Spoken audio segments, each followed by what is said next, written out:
everybody. My name is Wesley Balmer. I'm Director of Sales here at Intake Breathing. And today's a really fun episode of Nose Nerds. I'm joined today with my friend, Dr. Karen Parker Davidson. And I'm going to refer to Dr. Karen Parker Davidson because that is a bit of a mouthful throughout this discussion of KPD. KPD and I met just about a week and a half ago, maybe 2 weeks and a half ago. But I've been having Mhm. so much fun learning from you. It's been so much fun engaging with you and really broadening things that I simply just didn't know about. I'm so thankful for the time that you've spent with me, and I'd love to hear you introduce yourself. So, where do I start? It's been a pleasure. Thank you for the opportunity. Anything we can do to get the word out is amazing, any platform. But my background's been critical care. I've been in practice for 34 years, also in the vendor world, in the ENT world specifically, for about 23 years. But in the medical device world, pharmaceutical for 28 years. So, a lot of different exposures, a lot of different opportunities and experiences that have brought me here today. So now the really cool thing is that during my time, I brought over in 2017 to the US what is called four-phase rhinomanometry. It's a mouthful. Mm. I know I couldn't even say it in 2017, but it gives us so much information. It looks at, we can look at pressure and flow in the nose and see how much resistance is there.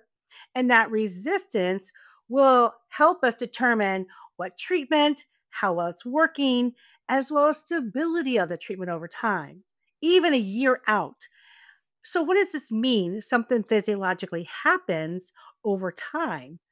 And when we look at nasal resistance, the higher it goes, the more things happen in our body. So, what do? I start conservatively and I start with intake and I use a homeopathic spray. So, I've been around intake for about a year and a half. It's phenomenal. I love it. And it's a pleasure to be here with you today, Wes. Thank you. Yeah, so Great. Thank you so much. let's get nosy. Let's get nosy. I love it.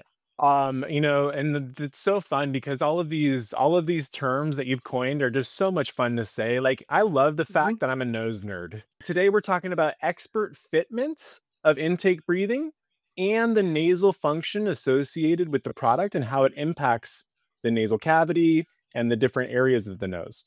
So this is a really exciting topic. I'll admit this is largely my introductory into learning this knowledge through KPD, and I'm so excited to be here with the experts so that we can really teach this to the community together.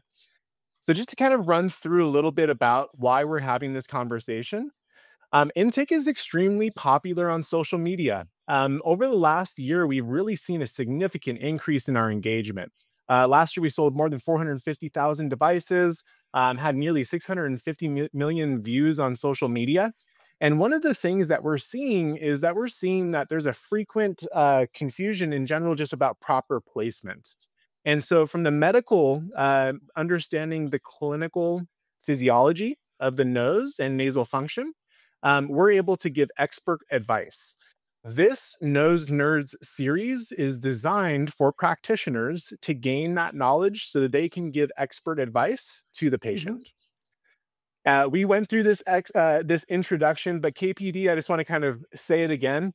34 years of clinical experience, a former Air Force Reserve flight nurse, certified expert in critical care, oncology, infusion, and one of only two global authorities in rhinomanometry technology. And this is really, you have books written. You are literally writing the book on nasal function and how that airway AI is shaping the future of respiratory diagnostics and nasal function. I'm so glad to, and I'm just going to call this out because I think it's really important to Mhm. say, you have taught me to speak publicly about nasal function versus nasal breathing. And so, for everybody that's listening today, nasal function is what we are impacting because intake provides stability and rigidity to that lower third portion of the nose. And we're going to get into that education. So, I have a couple of objectives today. And the reason why I'm reading through the slides is because we're actually recording this content so that other people can view it later. It'll be really helpful, continued education for practitioners. We're going to go through some key terms and some glossary items to make sure that we're all on the same page and we're speaking the same language. KPD is going to run us through some of the very specific, differences of the nasal vaults. I learned so much by hearing you speak on this, and I'm so excited for you to take us through that. There are maneuvers that allow us to understand how we can assess, not necessarily diagnose, but how we can assess for nasal dysfunction in different areas of the nose. Internal nasal collapse, internal nasal valve collapse, and external nasal valve collapse. And there's a couple of great ways that we can help assess for those two scenarios. And all of that comes in to how you are fitting and how you are placing tabs as a user of the device, and how practitioners are guiding patients to install the tab placement on your face. And we're going to do that live together. There's also a couple of unique scenarios that we should talk through as well, from complex circumstances, complex noses. And I'm excited to run us through that. So let's just go ahead and get started. I'm going to talk a little bit about the terminology. It's really interesting. I hear from so many people, what do I call it? What do I call the intake? Is it the intake? I like referring to the product as the premium magnetic nasal strip. You can call it the intake nose strip. You can call it the intake. You can call it whatever feels best. But when we're talking about the intake nose strip, the nasal strip, the intake, that's what we're referring to. We're referring to the rigid plastic device that sits on the outside of the nose to provide stability and improved airway function. Nasal function. Actually, I'm going to let you speak on this, KPD, if you don't mind. I don't mind at all. So, Dr. Klaus Vaught and I, we wrote a paper, did more research in our ENT airway labs. We have three: Latvia, Germany, and here in my office. And we concluded and redefined rhinology, and we call it functional rhinology.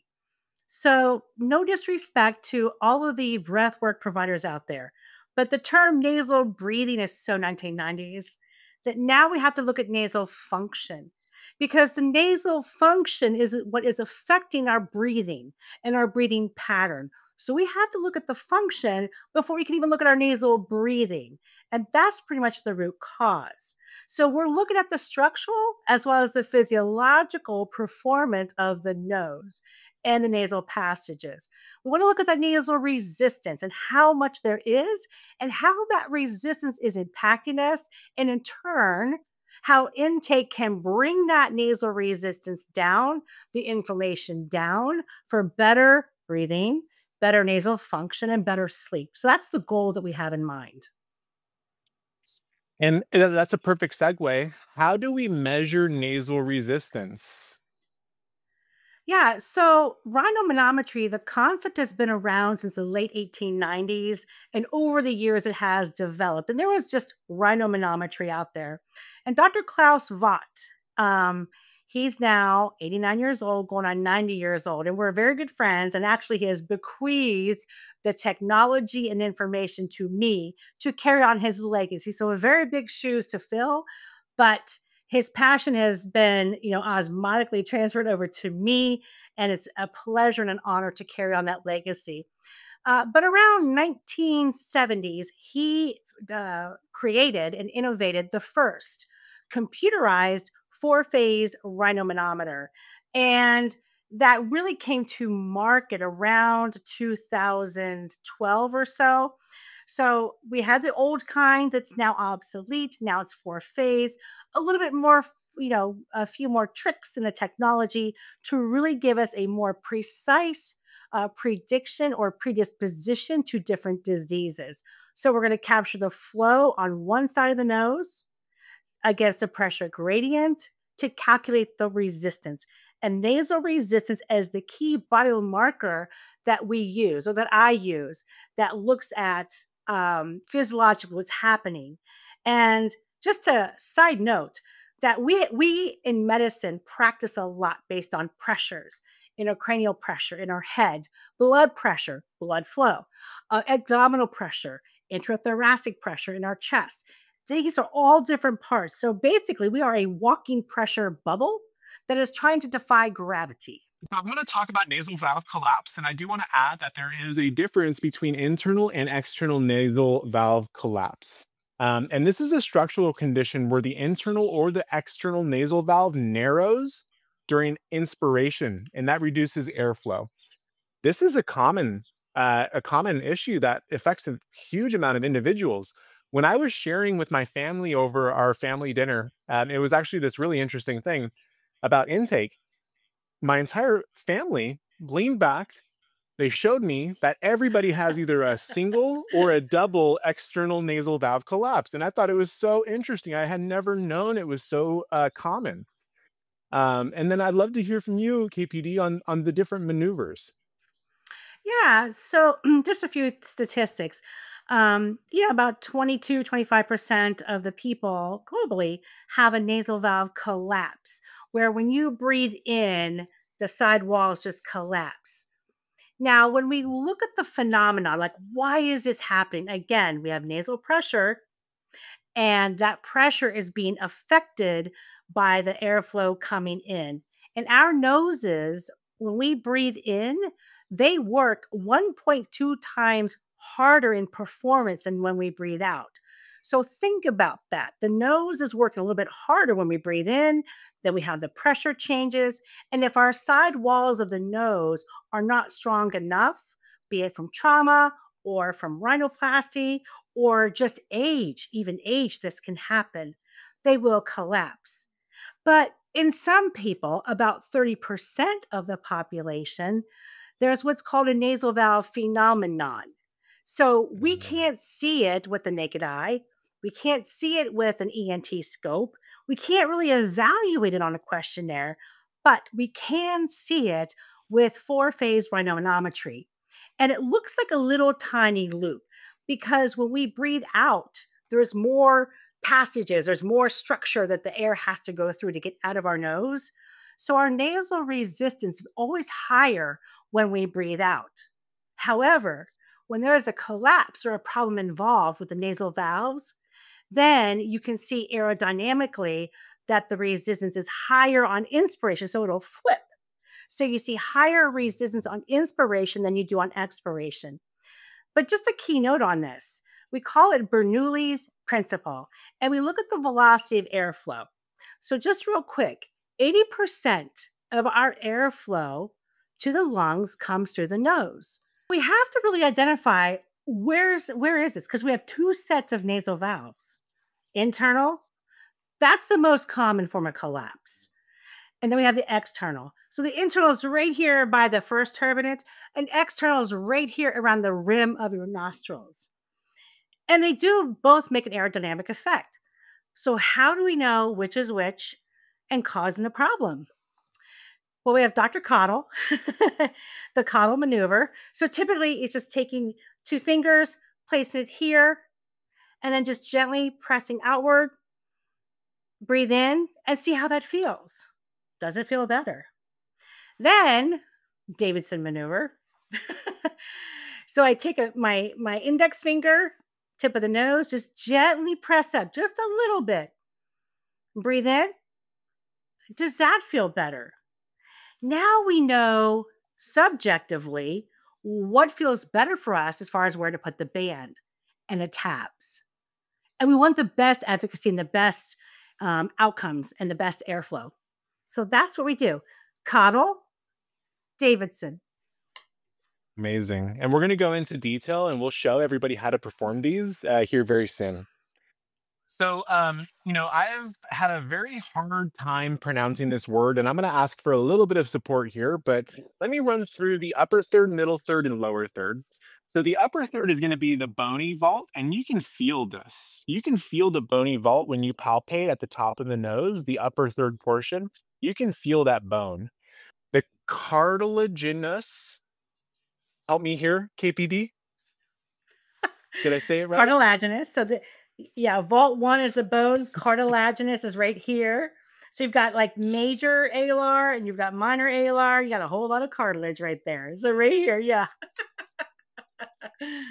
Cartilage, cartilage, cartilaginous is going to be the middle Yeah. third, and that's going to be a Mhm. semi-flexible. It's going to be you're going to be able to tell the difference as you go down the bridge of the nose. You can feel that Mhm. semi-flexible middle third.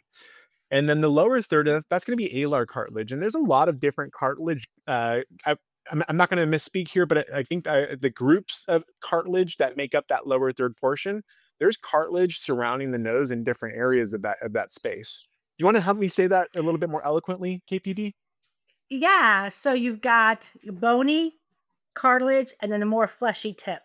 And this part here and right here you have the little fat. These are called the alar right here. And when we go into using intake, you'll hear the term alar width. Alar width is from here to here. So keep that in mind when you go to Fitment. Optimal nasal function, we're really Mhm. looking for structural stability. Stability of that lower third portion. And that means that you're going to be able to resist collapse while you're breathing in, and you're going to be able to resist collapse. And that's really important during sleep, during exercise, during a high stress state. That's important during pregnancy. That's important for every facet of life to have optimal nasal function. And I'll just do the quick little plug, to make sure intake makes a difference because it does improve that wall integrity. It prevents collapse. It stabilizes valve geometry for consistent airflow. It supports asymmetric and complex noses. I love the complex noses because there's so many different sizes, so many different shapes. There's piercings, there's all these different types of noses, and intake supports those. And I'm excited to chat through that. Yeah. Mm. And one thing All too, Wes, is that I always say that there there are no two noses in the world that are alike. They're like a fingerprint. Even twins do not have the same noses. And I said this in a lecture that I did for an airway summit is that our noses are as our noses are very individualized and so should the size of your intake band and where you place it. So it's going to be different for everybody. Mhm. And that's really, I think the size of the intake nasal strip is really important because that's a question that comes up. Like, why do I need the starter kit that has the four Mhm. different sizes? Because every nose is unique. And it's very important that we find, and I'm going to tease a little bit here. We're looking for that just noticeable difference. KPD, will you walk us through the coddle maneuver? Sure. So sorry about that. Can you hear me okay? I can hear you fine. Yeah. So with the coddle maneuver, again, two fingers, like the peace sign, here, right just above the alar, this part of the nose here, and then just come out. How does that feel? Better? And most people it will, and that's okay. And then, And let's go ahead and move yeah, on to the so we're going to Davidson. assess that. Davidson. So we're going to go from two fingers to one on the tip of your nose and then gently press up. Does that feel better? And I would call like a little piggy nose. And it doesn't have to be drastic because, again, we're looking at the external nasal valves here around the rim of the nose. Well, why is that important? Because when you place those tabs, it can kind of pop out the nostrils. I'm an external girl and I'm an S2 girl. So, so I know that, you can bring the band and tilt it down a little bit to really have an impact here as well. Wow, it's interesting how there's so many differences there, and patients do really, and users of the product, not just patients, but users of the product really do have their happy place, their happy location, and no, they find that throughout their experience. It's so interesting though because you have that immediate experience, you experience amazing breathing, and then you customize it to suit your needs in some cases. Um, yeah, Mhm. and I guess, just to kind of make sure that each of these have like a different purpose. And what we're really trying to identify here is exactly what KPDU did is going through each of these assessments. Does that feel better? You're comparing a deep breath, a deep breath, a deep breath, a deep breath. Does that feel different? So when we do identify that nasal phenomenon, you can assess that nasal phenomena through each of these maneuvers. Yeah, All the right. idea and the thing that I like about with the intake is that each size will exert a different amount of pressure and tension on that nose. And I use the analogy when we break a leg, we put a cast on it, right? Well, if our nasal function is dysfunctional, shouldn't we address it with something that's stable? Stabilize the function, stabilize the dysfunction so we have a function, right? I am excited to go through because I've learned so much from UKPD, and it's really important that we share that knowledge as well. Placement of tabs impacts the performance of the device. And it's really interesting, you know, while we see on social media, we see some users that have it a little bit higher, we see some users that have it a little bit lower. As practitioners, we're able to give the expert advice to the user so that they're able to get the scientific reasons behind the performance and what the benefits are that they can gain by placing it in the preferred location. So, can you take Yes. me through the minor alar cartilage and kind of just jump in here? That'd be great. Yeah. So I think that if there's a universal spot to put the tab, then you can manipulate the band, the intake band as to where you want it to be. And I always say like a bullseye. And I sent a picture of my son who is on one of the videos for intake, the baseball player. That's my boy, Zach. And he has it perfectly, like this little dip, this little divot right here in our nose. That is such a perfect universal place to put it because you can see right here is your turbinate and it's going to like pop out. Mhm. Exactly. So again, if you just look at that little concave area where it's kind of a dip and it's near that minor alar and then the fatty part here, this is the most flexible part. This is the part we want the intake to really flex. Yep. And that is the minor Mhm. alar cartilage. And so when we're advising our patients or our users, we want to use that word just so that we can give it a very clear name. Mhm. The target location for the metal disc on a tab is going to be right on top of that minor alar cartilage. And so what I'm going to do here is I'm just going to demonstrate. Let me go ahead and stop sharing my screen real quick. I'm going to go ahead and demonstrate just proper placement on that minor alar cartilage. To go for the dip. Go for the dip. Go It's for the actually dip. quite hard to do this on a webcam. Isn't it It's a though? little bit difficult Well, to do this on a webcam. Yeah. I've done it for so long that I don't even need a mirror anymore. It's just like I just take my finger. The other thing too is I like the little magnetic applicator. Why? Mhm. Because when we're touching the back of the adhesive of the tab, it could lose a little bit of its stickiness because of our fingers and touching it. So I really like the little device, the applicator to put it on there. But it's kind of like a bullseye. You're coming in, incoming and boom, right there. And then I always kind of rub it a little bit. The warmth will improve the adhesiveness and the stickiness Mm. when you put it on there. Yeah, I just kind of just massage it and keep it on there. Mhm. So I'm going to show a little trick that I've learned. Sometimes I forget my applicator, but what I do sometimes is I'll actually peel slightly, and then I'll separate, and then I'll put the edge of the peely part onto the tip of the tab, and then I'll peel and remove the back of the other portion, and Oh, that makes it brilliant. really easy for me to get into here. Oh my gosh, this is a really Yeah. difficult thing to do on camera. Come a little forward, a little forward. No, right towards your there you go. Right there. Right there. One thing that I do want to note is when we're talking about sizing, it's always great to start with the smallest first and gradually increase. We're aiming for nasal stability rather than a noticeable size increase. Now, when I put my intake band on, you will see that there is a slight increase. This size actually may be a slightly too large. Let me see here. I'll do the social media one. I think that's part. This is an L1 KPD. I like No, the we L1. know. I'm telling you, I really like the L1. I Um, think I've only used an L1 a couple times, and one of them was on one of my professional athletes who was about 6'10".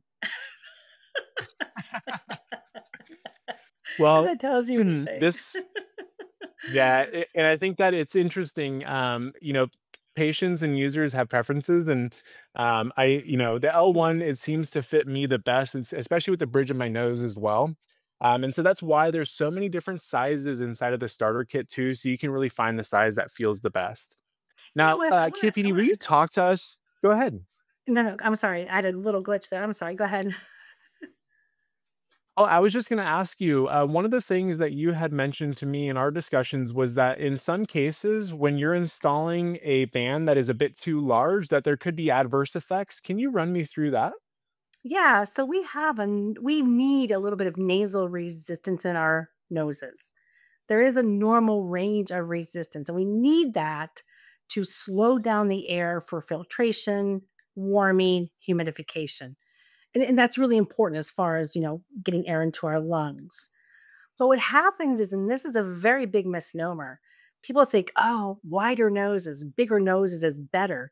Not really, because when you really expand the nose, you can drop the nasal resistance to a point where it's not enough. And the body is smart enough to recreate that resistance in the back of the throat.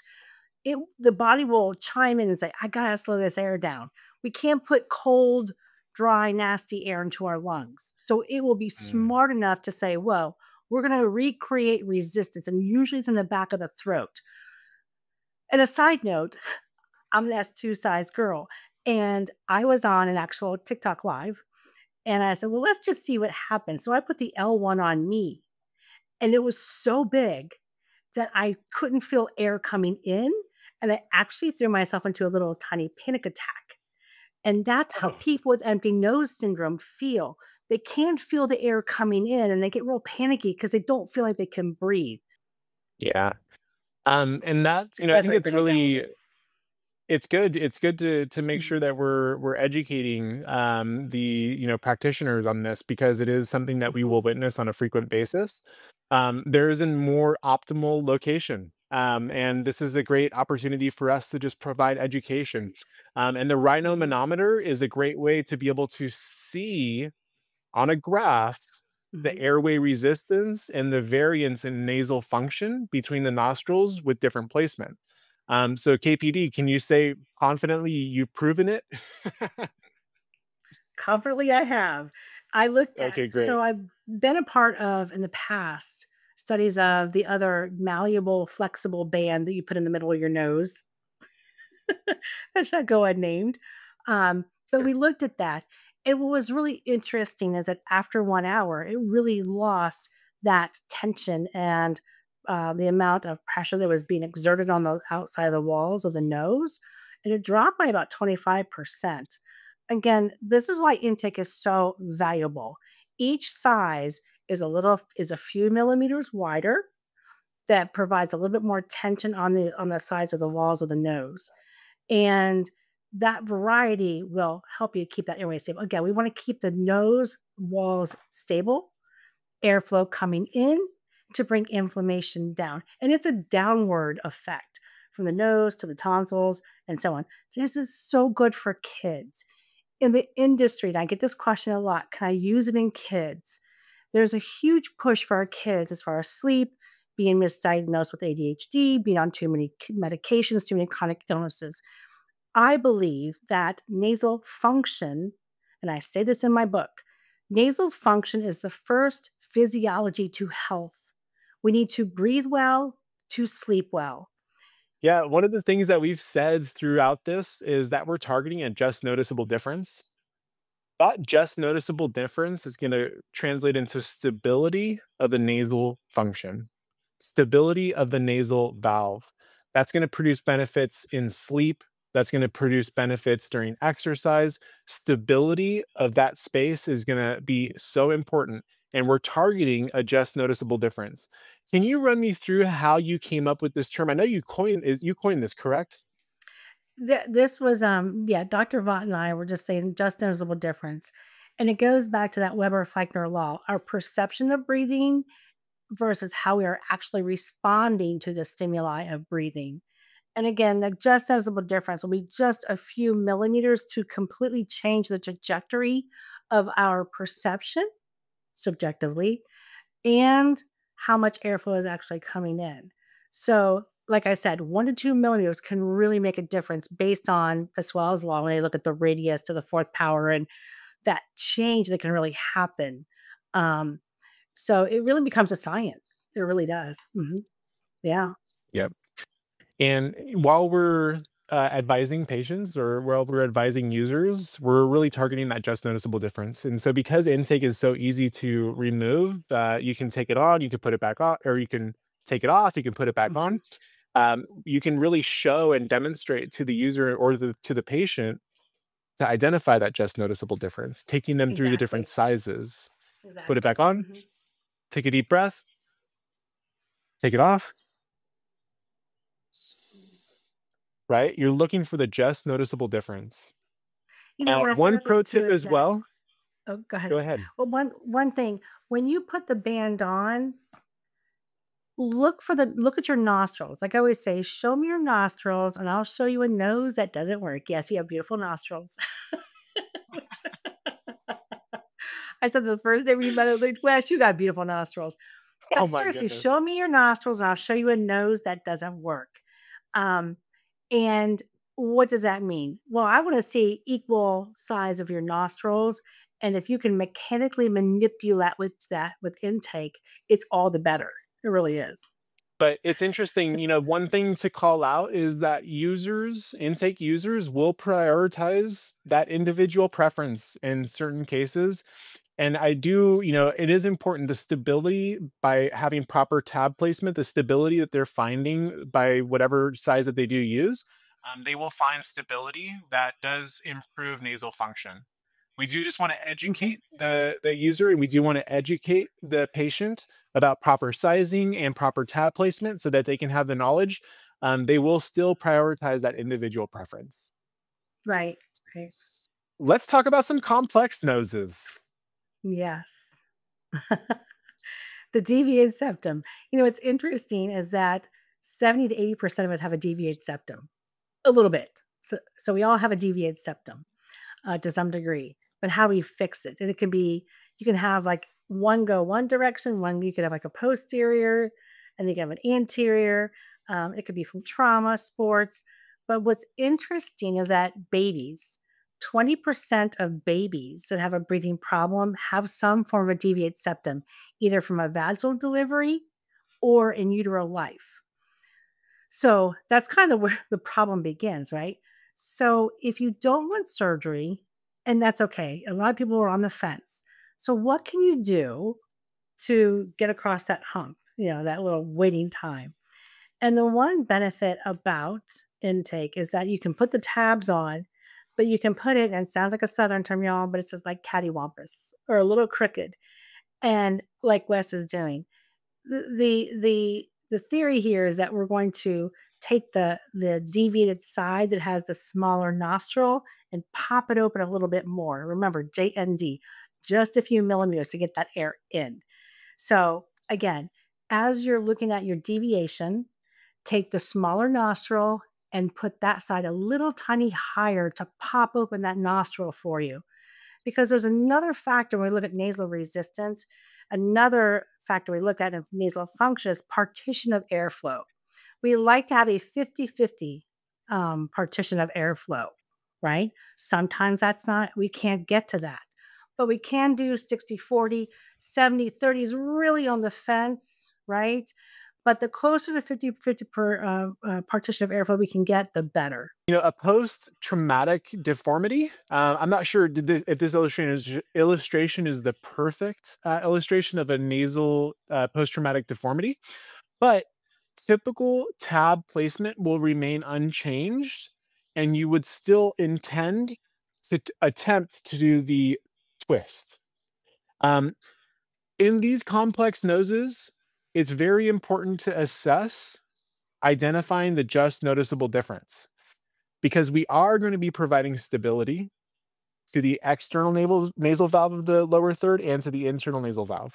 We're going to be providing stability for that airway. And so when we have the patient or when we have the user that's going through these different sizes and the different placement, going through the lift, you're looking to identify the just noticeable difference. Exactly. Mhm. Yep. Nasal piercings. Can you talk to me about this a little bit, KPD? Yeah, so I get that question a lot. Can you use it with nose piercings? Yes. You just have to get the tab and the adhesive around there so you can still get, equal partition of airflow and have it work well. Mhm. Yep. And the advice that we're providing is that the adhesive should not touch the jewelry. Just for safety, we recommend that the adhesive does not touch the jewelry. And so you're going to want to place it as close to that minor alar cartilage as possible without directly touching the jewelry.